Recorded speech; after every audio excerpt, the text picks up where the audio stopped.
Today we're going to see the main differences between holding a residential property and a commercial property. So we're going to see the difference between investing in residential properties and commercial properties. These two are two different animals, so bear with me because I'm going to cover each of these things.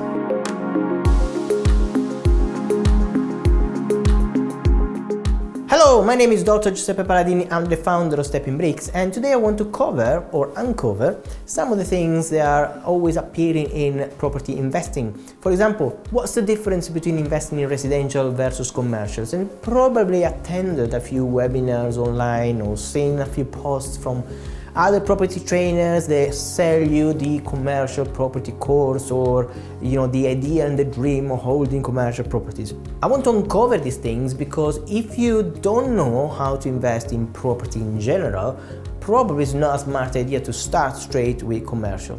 First of all, there are about 100 property strategies. What I mean by strategies, I mean investment type of strategies that you can implement to buy, sell, trade, or control a property. Now, out of these 100 strategies, about 60% are residential and 40% are commercial. Some of them overlap, some of them can be hybrid, but they're all part of the package, okay? Now, with that in mind, a residential property, the main difference between residential and commercial is for example, when you buy a residential property, then you need a mortgage. Let's say you're not buying for cash, you're buying with a mortgage. Okay, let's go through the standard route where you can leverage your money for more properties. If you're buying a property, like say a residential property, you're buying for with a mortgage, not with cash, because you want to leverage and want to buy more properties, then the first things to consider is the deposit versus the loan to value. Okay, loan to value is calculated for, it's a percentage of the mortgage they're going to give you based on the value of the property. So typically for a residential property, bank will give you 75 to 80% of the loan, and it means you need to put 25 or 20% deposit, okay? For a commercial, banks will give you a lot less. They will give you about 60% or 65%, okay? So that's roughly the range that the bank will lend you on the loan to value, okay? 60 to 65, which means you need a bigger deposit, 40%, 35 to 40% deposit. That's the very first difference in commercial versus residential. The second difference is the vacancy. So a residential property, when it is vacant, appeals a lot more people, so it will be valued more. So value up if it's vacant, because if it's tenanted, you can only target property investors, right? So your pool of buyers is a lot smaller. Remember, only 1% of the population invest in property, so you have a much smaller pool of buyers, potential buyers for this one. So if it's empty, you can target first-time buyers, families, single, professionals, students, whatever. So your value would be higher if it's not tenanted, okay, in this case. With commercial, it's the other way around, it's the opposite. Your value is down if it's without a tenant. Why? Well, because of the time it takes to fill that property. A residential property can be rented straight away. We own Golden Tree Estates, an estate and letting agency based in Stirling in Scotland, and we pride ourselves because we have a record of tenanting a property, filling a vacant property, a residential property, within a few days. Sometimes we can overlap the two rents if the previous tenants moved out earlier and the new tenant can move in faster, okay? So you can rent it within a few days, maximum weeks, okay? But with commercial properties, obviously, it takes a lot longer for a business to move in, to fix all the things they need to do, put up the sign and all the stuff. And it could take, on average, about 6 months. So we're talking about a long time where you don't earn money with commercial properties. Now, this is not only a bad thing, because there are good things. The good thing is once a commercial tenant moves in, the lease that they do is called FRI lease. So lease, in this case, you have a normal tenancy agreement. Okay, depends where you are. Sometimes in Scotland it's PRT, you know, private residential tenancy, and then in England it's different and so on. But let's call tenancy agreement to be standard. In here you have a FRI lease, which is a full repairing insurance. What does it mean?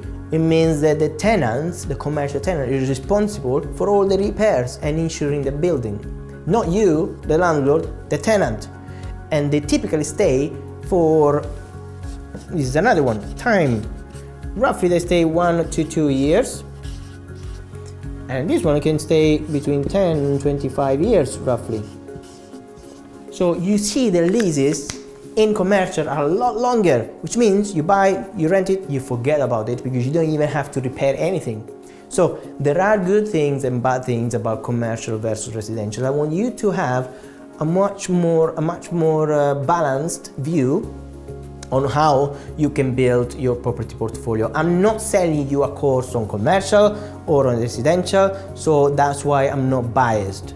I do have training and I train my students to learn these things, but I'm not selling courses because the courses don't work without the support. So I have a very balanced view because I have both residential and commercials in my property portfolio. So these things are the main differences for investing into a residential versus a commercial. Now, another good versus bad thing between the two is if a tenant doesn't pay in the residential, then it's very hard to go through the whole system to evict the tenant, let's say in a bad situation.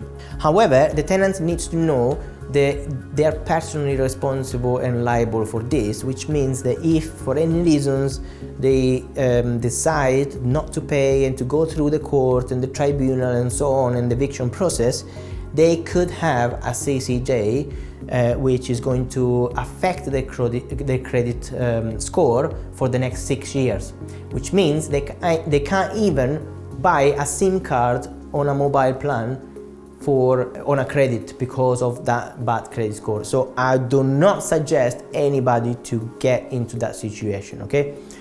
So if you are a tenant, you listen to this, bear in mind that there are consequences of doing that, and it's better to talk to your landlords and probably agree on a payment plan or something that can help you to overcome that problems you might be facing.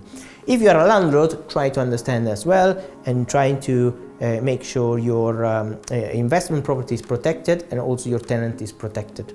Another thing, another difference is the value. The value of the property is calculated based on the bricks and mortar for residential, while for commercial is based on the covenant. What is the covenant? It's the tenant. The stronger is the covenant, the better is the value of your property, and that's why the property will go down in value if you don't have a tenant.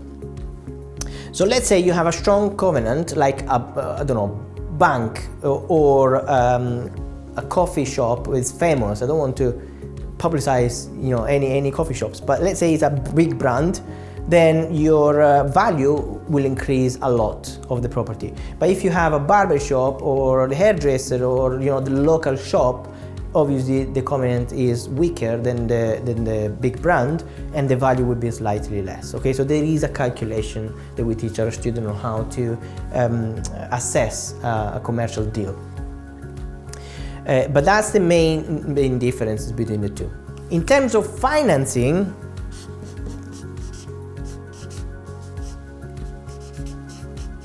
it's much easier to finance a residential property through a mortgage. You know, the lenders have their own affordability checks and it's quite fast, let's say roughly between 4 and 8 weeks. Okay, so let's go 8 weeks roughly. While in commercial, I'm telling you because I'm going through this pain. It's about 3-4 months. It's crazy if you think, the amount of searches and the way they slow down things is impressive between the two. So if you're thinking of buying a commercial, make sure you calculate you're not going to buy for at least 2 months, 3 months, okay, by the time they do all the checks and the mortgage offer, etc. So there are a few things there that you need to consider before you jump onto one of these two strategies. All right, so we gave you a few insights and understanding of the difference between a residential investment and a commercial investment. It's up to you which one you want to choose. To be honest, both of them are good, and both of them are you can diversify them, okay? Remember, 60 property strategies for residential, 40 property strategies for commercial here and there.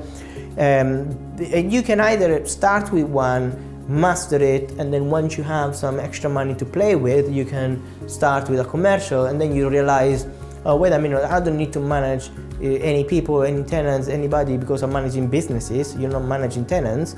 So you might prefer this way, and you're happy to wait a little longer to let it out. You pay a little bit more deposit and to get finance. So but down the line you prefer to have only commercial properties, or you say, you know what, commercial is not something that I'm interested in. I want cash flow straight now, even if it's not locked for 25 years. I want myself to decide what I want.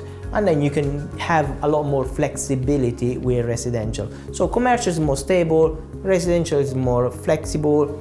It's entirely up to you which one do you want to choose. But I hope this video has been useful. We will cover a lot more in the next few videos. My name is Dr. Giuseppe Paladini. I'm the founder of Stepping Bricks. If you have any questions, put it in the comment below. I'll personally respond. And make sure you subscribe to this channel and like and share. I'll see you in the next video. Bye bye for now.